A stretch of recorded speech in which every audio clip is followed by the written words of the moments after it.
Dr. Zakir, we have about 4 questions here about Biddah being practiced in India, and they're asking you if you can do programs on a Peace TV. For example, the first question we have about the Salah, saying the Darood after it, and we have another question here from Sister Habiba. She says that the women are more responsible for the Biddah in India. How do you respond to all these questions? In fact, there are many programs on the Peace TV, alhamdulillah, which focus on removing the Biddah.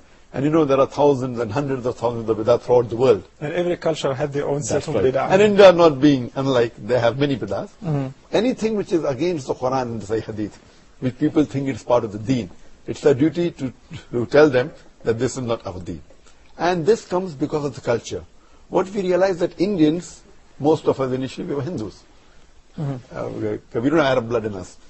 Maybe a few, but the majority of us, we are coming from a background which were Hindus. Maybe of grandfather, great-great-grandfather. So many of the practices of our great-great-grandfather's religion do creep into us.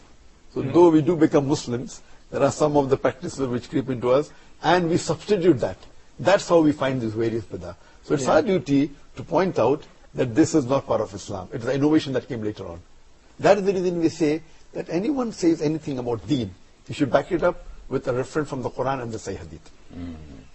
And I say that any scholar says anything, let him be the greatest scholar in the world.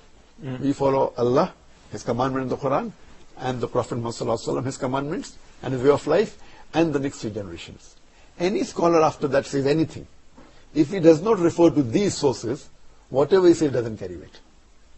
If it's a part of deen. If it's something else, it's different. We're talking about Mamla, talking about science, technology is different. But if it's talking about the deen, about the ibadah,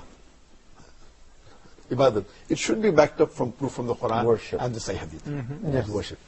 So unfortunately, the easiest way to remove it, any scholar says anything, let him be the most famous. Therefore I say, what Zakir Naik says in Islam is 0. But whenever I give, I always, when I give an answer, I back it up with the reference from the Quran and Sahih Hadith. Even if you try it and it does work still, it's not sunnah. Not because you tried something and it does work, like you recited a certain chapter several times and you say, this is cool. This is good as far as if somebody is sick, you can recite this chapter several times. You cannot say, I tried it myself and it does work. You cannot say that. That's right. So the main thing is that whenever anything is deen, it should back to the Quran. So when we find all these innovations coming in India, I request the people, Muslims, to ask reference from the Shaykh.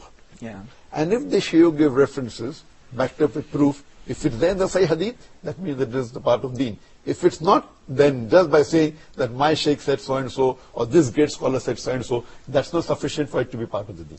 Okay, Jazakallah khair.